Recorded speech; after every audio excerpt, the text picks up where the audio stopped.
Hello, friends. Episode 52. If you didn't catch it, they're on Syncretism Society on YouTube. I did a presentation with Santos, Panacci, and Logan of Decode Your Reality. Logan and I are really on the same page about a lot of things. Santos was really open to the Toltec stuff and is going to have Roberto, who I interviewed a few episodes back. He's going to be on this coming Saturday, which I believe is the 1st, October 1st. So, episode 71, Syncretism Society. I did like a hour presentation, and then we had some callers call in and had really great people to talk with, and it was really amazing. I hope you check it out. And so much is up in the air. So many people are going through such incredible transformations, both difficult and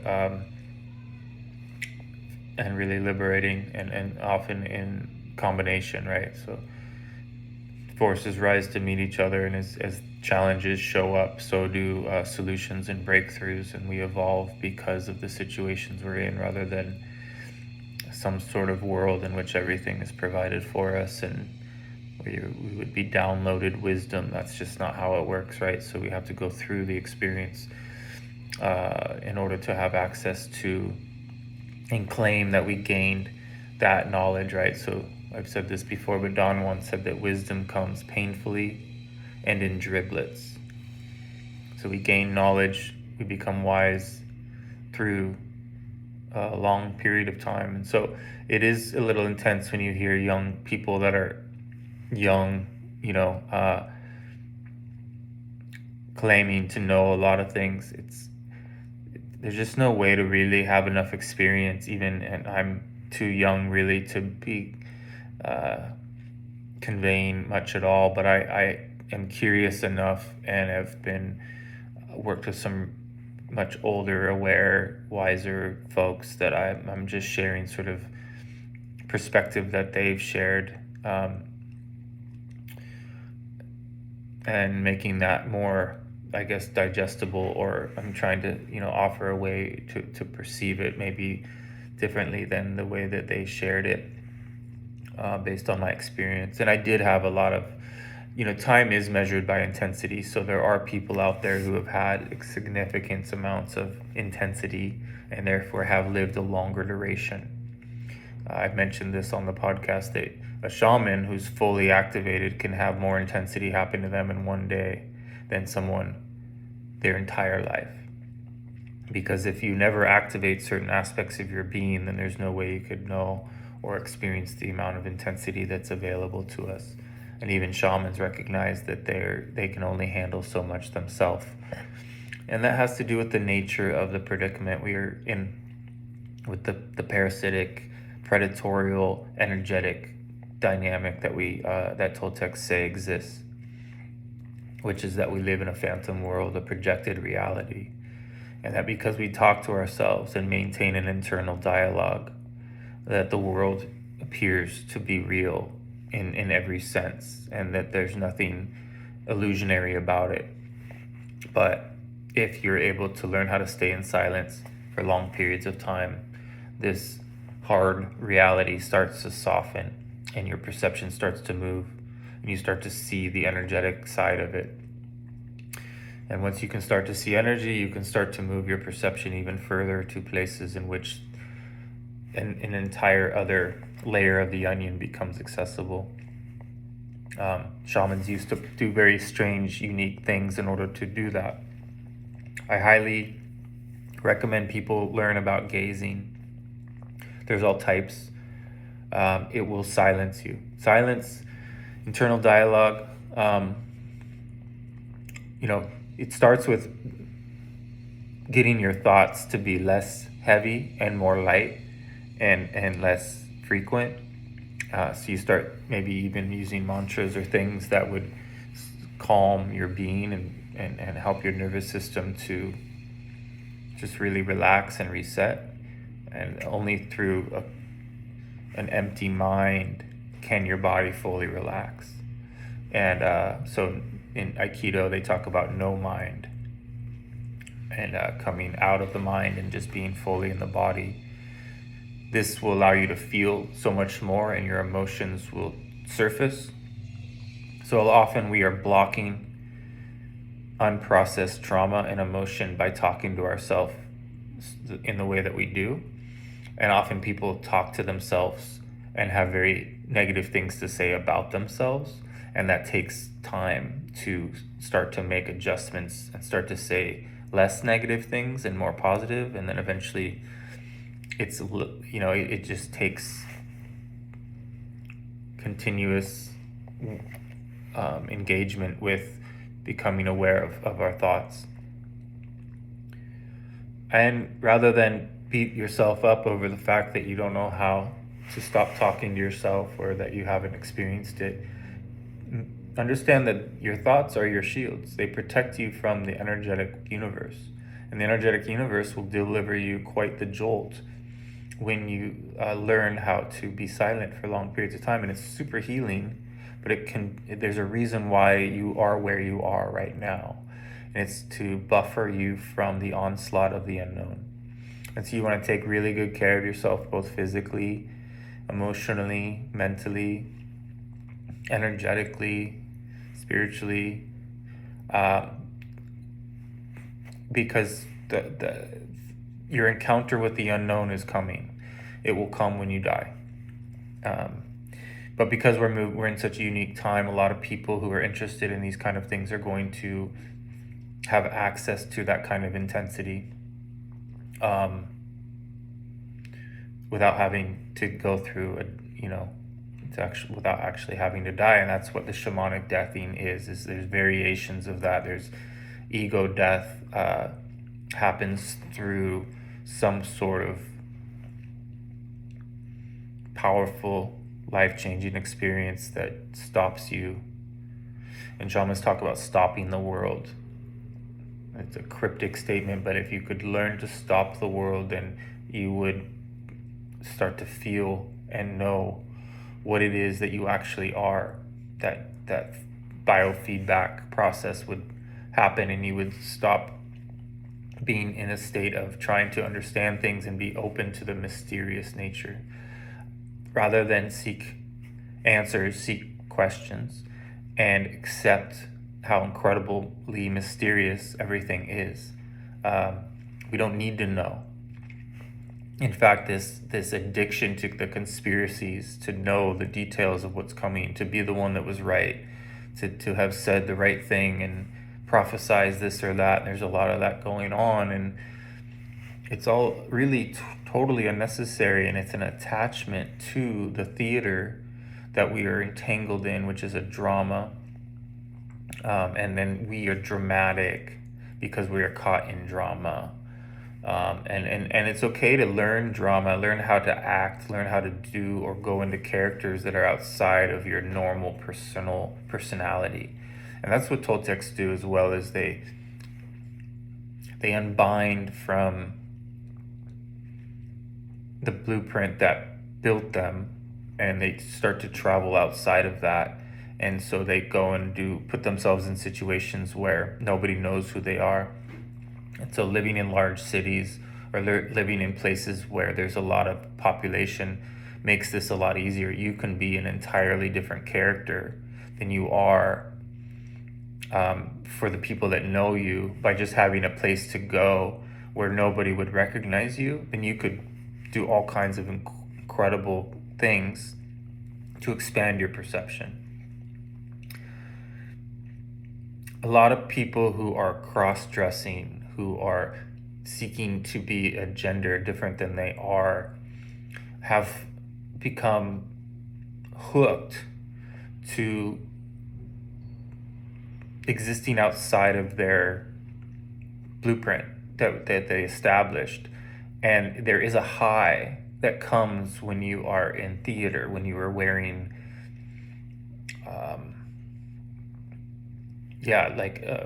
garments that represent something other than what you physically were born.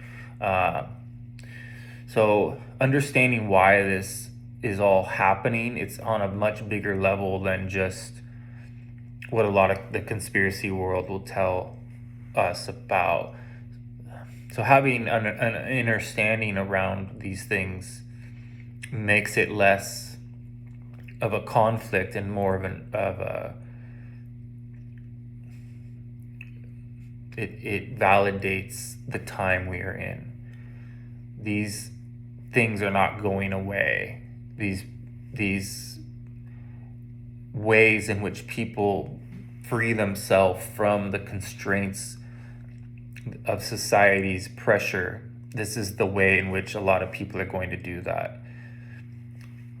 It's unfortunate that people are chopping their bodies. It's mutilation. It's going to cause a lot of confusion. Not condoning any of it. I'm just acknowledging that, even Don Juan Matus, the way he was taught how to stay in heightened awareness was he was forced by his teacher to pretend to be a woman while they were traveling through Mexico. And he had to convince the people of people that were traveling with him that he was a female, and he didn't grow facial hair easily. He was quite young. He was made to wear female clothing and even like fake, make it look like he had more curves and everything. And he, the only reason he did this was because his teacher had convinced him that there was something hunting him, and that thing that was hunting him was only interested in males. And Don Juan was so young and so scared and so affected by the fact that his teacher would use non-physical inorganic beings to scare the shit out of him. And because his teacher knew how to manipulate his perception and then use these inorganic beings to further scare the shit out of him, Don Juan would do whatever his teacher told him. And that's the art of trickery. His teacher had tricked him every step of the way in order to change. And Don Juan became super altered by playing this other character. Some of the most powerful actors, although the MK Ultra factor is a big deal, and MK Ultra is a way in which one can be trained in order to be an actor. If you can compartmentalize honeycomb, track, brain mapping, right? All of these things work, and they will allow you to do strange things with your perception. So MK Ultra is a very, although sinister agenda, it's very much a lot of the reason why such dynamic acting occurs. Shamans seek to liberate themselves from how people perceive them, and in doing so they become free and they learn how to act even when no one's watching, just for the joy of it, right? So Taisha Abelar, who wrote The Sorceress's Crossing and who was a dreaming associate cohort of Carol Tiggs and Carlos Castaneda and was a student of Juan Matus, she spent quite a bit of time on the streets of LA pretending to be homeless, and therefore was homeless because she didn't go home. She stayed there, she slept there, she figured out how to protect herself. Women can eventually learn to be in a deep, profound state of trust, even in the most difficult situations, living on the street, traveling through Mexico, things that are typically very dangerous. When you're someone like Taisha, you trust and know and have communication and are being given forewarning. You know what to do, where to go, when to do it, because you're being shown. And then that takes you out of this idea that this is some sort of terrifying world in which you could easily just be hunted. Because once you're given the heads up, then you're good. But you don't want to force this process until you have reached that electromagnetic state where you are fearless enough to be able to receive the signs and omens and guidance, and your ego isn't running the show. then you'll be able to do all kinds of things. For both men and women alike, there's plenty of dangerous elements out there for men, especially, like there are places where women can go and they're not going to get fucked with, but there's places where men will go and they are almost guaranteed you're going to be challenged. And if you're not the kind of person who backs down to challenges, then it creates an intensity. But as I've discussed before, if you're calm and you look people in the eye and you aren't offended by their anger or the fact they're lashing out at you, it will go very different than you would think. And it's just a matter of coming to terms with that, getting to know, how this stuff works, how the animal inside of us is activated and utilized. And there are some powerful people in this world that are seeking conflict, that are hunting for an adventure in which, fighting and theft, and it's not so much necessarily because they are it's not like a good or bad thing. These are just there's really no one at fault in this world, and that's a really hard thing for people to come to terms with. But trauma has been passed down. When did it start? Where does it begin? How far do you go back down the line? Who do you blame? You can't. You can start to talk about the flyers and the parasite and the forces and come to terms with that. But even that, if a tiger was hunting you in the jungle, you wouldn't be offended at it. How can you be offended at this predator that has figured out how to manipulate our perception so that it can consume our luminosity? How can you blame something for wanting what it wants? It's primal, right? Just like we seek the sun. We love to be in the sun, or we love to be connecting with somebody who has a lot of light, who has a lot of love. It's natural. And then in the confusion, in the repression, in the misunderstanding of what we are, we've been put in a situation in which it's impossible that certain characters won't develop based on the cult that we are in, right? So people are going to find a way out of the stagnant energy, and they're going to do so in ways that are damaging to themselves and others in their confusion, because the flyers are constantly utilizing and manipulating all of us as best as they can to make sure that this reality that they've convinced us to build, the architects, they have to, and it's like an insurance program. And so they blitz us. They blitz people that are getting close to becoming free. They do what they can to make sure that you stay put. And so shamans, understanding that, have strategy rather than reaction or attempting to do something quickly. They know that the ego wants things done quick, and that the only opportunity we really have is a sustainable, slower, more strategic coming to terms with things. And that's where the recapitulation, taking the inventory of your blueprint, is so critical, because it allows you to understand on a much more personal level the way in which we behave is associated with this predator, this parasitic dynamic. It's given us the input that would make us therefore respond and behave accordingly. So we're very easy to foresee what we're going to do, how we're going to react. And when you review your life, you see these things more clearly, and it gets kind of sad, kind of confronting. It can make you kind of sick of yourself. And that's where hopefully you start to move the stagnant energy and want to change your life without being too hard on yourself, or without being hard on yourself at all. But there's nothing like being free of thoughts. I recommend walking until you stop thinking.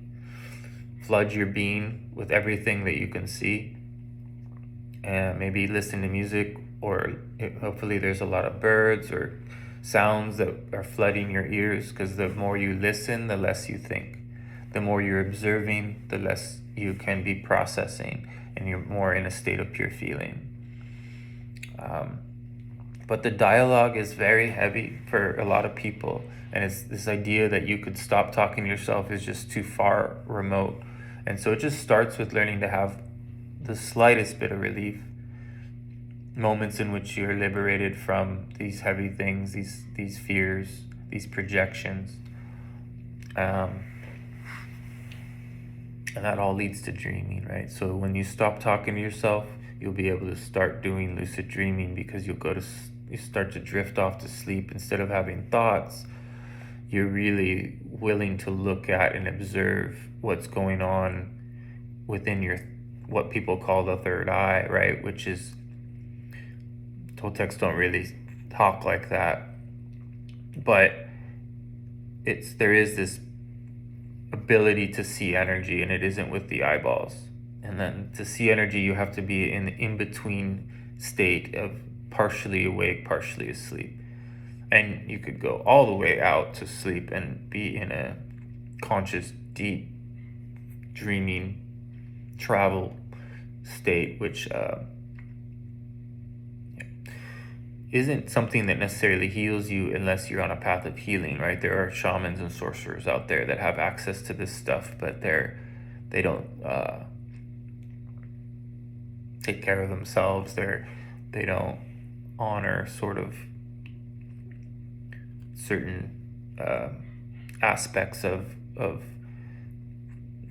balance, I guess. They've become caught, right, in trying to secure apprentices, trying to have power over others, or gain something from their relationship with power, rather than seeking freedom. And that's why I recommend people read the Castaneda books and really read them over and over, is because it eventually used to come to terms with our situation, and that freedom, that a man or a woman of knowledge can break free from the hypnosis of this particular projected realm, but also from the entrappings of the second intention, that sorcery itself becomes a trap, that both the condition of the average human versus the condition of your average shaman are both dead-end roads. They don't lead to eternity.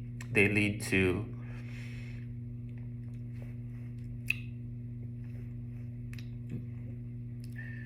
it's still a storyline. It's still a theater drama that you're entangled with, even though you're seeing energy or doing things in the shamanic side. You can get caught in the spiritual warfare. All kinds of things are in place to ensure that you don't discover this very rare and narrow pathway, a passage essentially, which leads to you becoming pure presence and pure feeling. And when I say there's no past or future life, it's because if you were to think that, if you were to behave that way, then you wouldn't make full use of the time that you have within this particular experience, in which the energy that is being lent to you, it is fleeting. It can only do this for we are caught in a linear construct. And so you want to be so affected by the potential of you leaving, exiting, dying. You want your death to inform you and inspire you to live more intensely. And so that's why I do things that are what people call death-defying, in order to wake myself up, jolt myself. But I used to do that in a reckless way, and it caused more damage than it helped. And a lot of my friends get hooked on it, and they can't feel good without it. And that's where lucid dreaming is a solution. Is you don't need all those death-defying actions in order to feel alive once you can access the lucid dreaming. But learning how to walk on a beam, where you could fall and hurt yourself, and learning how to calm down and relax your body and access that part of you that is animalistic, that knows how to do such things. It kicks you into a level of intensity that is really helpful.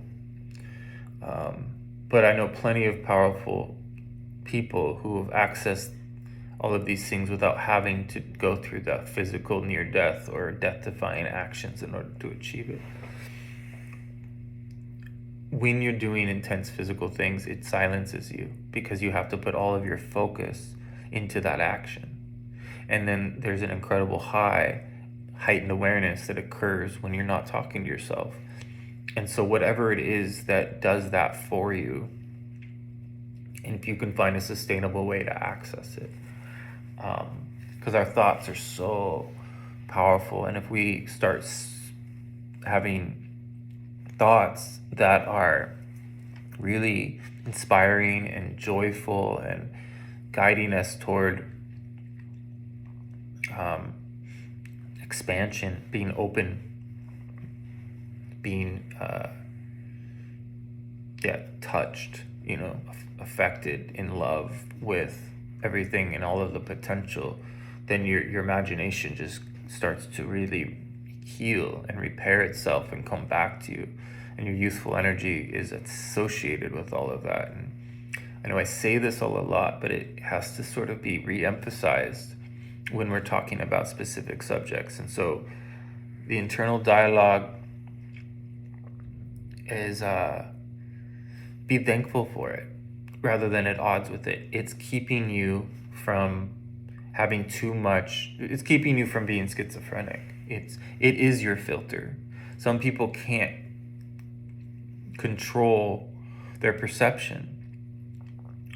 They don't have a healthy relationship with their thoughts, and so they can get one thought can enter and it turns into something that leads them to believe and feel and then think that they're being talked to by God, and then it's so quick in which somebody who's suddenly has an altered state experience to think that they're special, that they're being worked with, and that they need to announce or make such use of this new development that they end up getting caught in some real confusion. And that's so sad. I so feel for anyone and everyone who has an awakening that is, so intense, and they don't have any background or understanding or overstanding on how that could be utilized, and so it puts them in a position that's it's almost impossible because they've had this altered state experience. They want to tell the world, they want to keep that altered state, they want it to stay permanent. And that's what happens with rituals. People, they get into the sweat lodges, they get into all these different means in order to access heightened awareness, and then they don't know how to access heightened awareness without that particular thing. Obviously drugs play a huge role in that as well. So there just comes a point where we can become mature enough and sober enough and in such a state of gratitude that we are not trying to push the river. We're not trying to make ourselves known by others. In fact, we become private. We become indifferent to whether people like us or how they are affected by us. And there's a lot of freedom in that. The path of freedom is laid with all these different